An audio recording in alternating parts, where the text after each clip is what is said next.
Back to federal parliament now, and I caught up with Senator Jacqui Lambie a bit earlier. I started by asking her about this recent surge in the polls for One Nation. To be brutally honest with you, let's face it, the coalition of the Nationals have not been performing because of all that marimba that went through since the terrorist attack and all their antics and all that. It's not been helpful to either the National Party or the Liberal Party. It breaks my heart to see them two divided at the moment because, quite frankly, they are the biggest opposition that we have and we need them together doing their job. So I really hope a permanent rupture, they get sorted. Do you think a permanent rupture Well, I don't think a possible permanent rupture is going to hurt the Liberal Party, but by God, it'll hurt those Nats and those Senate seats, especially if the Liberals want to get nasty and go, you're not getting our preferences. See ya. That's going to be a real problem. So I would think that if I was the Liberal Party, I'd be holding the cards and telling Nationals they're going to start behave themselves.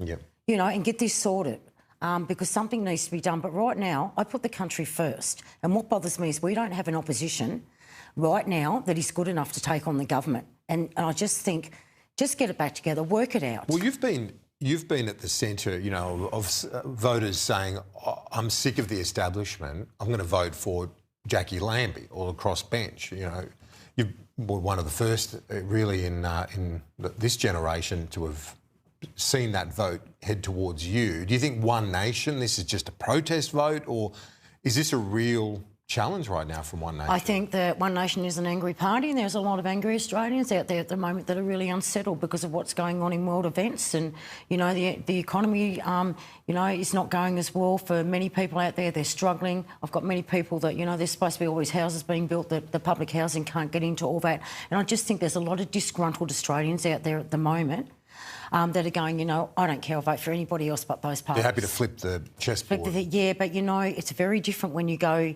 into take your vote. You might be going out there and saying stuff to the cameras and all the rest, but it's very different when you go and vote your vote and go, you know what, I think I better stay steady here and I better put one of these majors in or, you know, your local that you've had that's been representing you for many years. It looks like interest rates will go up this afternoon. That's what the market suggests. Do you feel the government's not facing the scrutiny it otherwise would if we had a strong and cohesive opposition?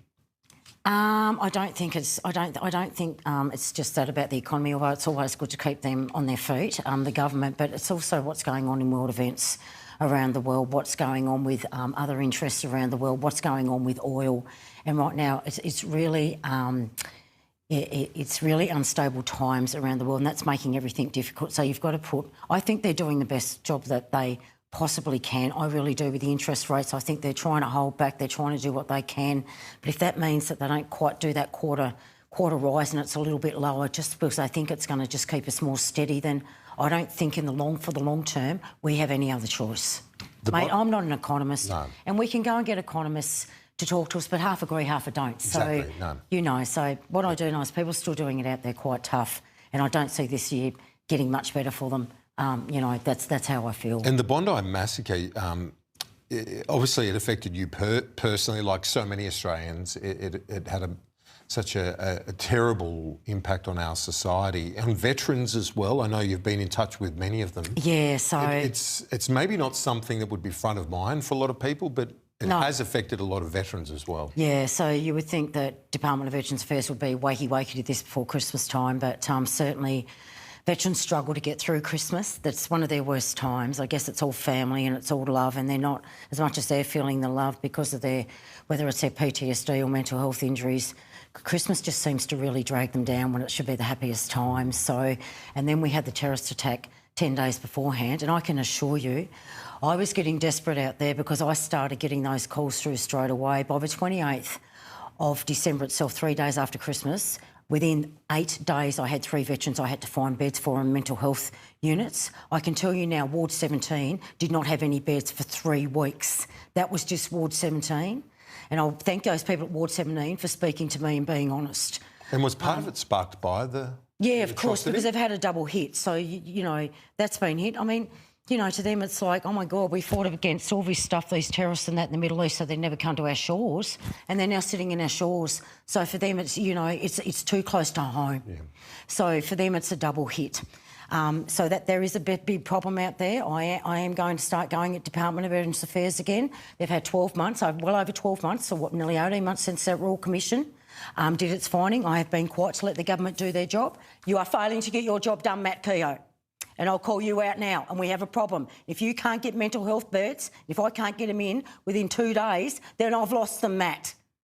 So something needs to be done. If you're going to hit something first, it would be reducing those time limits for their claims to go through and making sure if I show up at Ward 17 or the Keith Payne ward in Queensland, I can go in there and get a bed. That is not available at this point in time.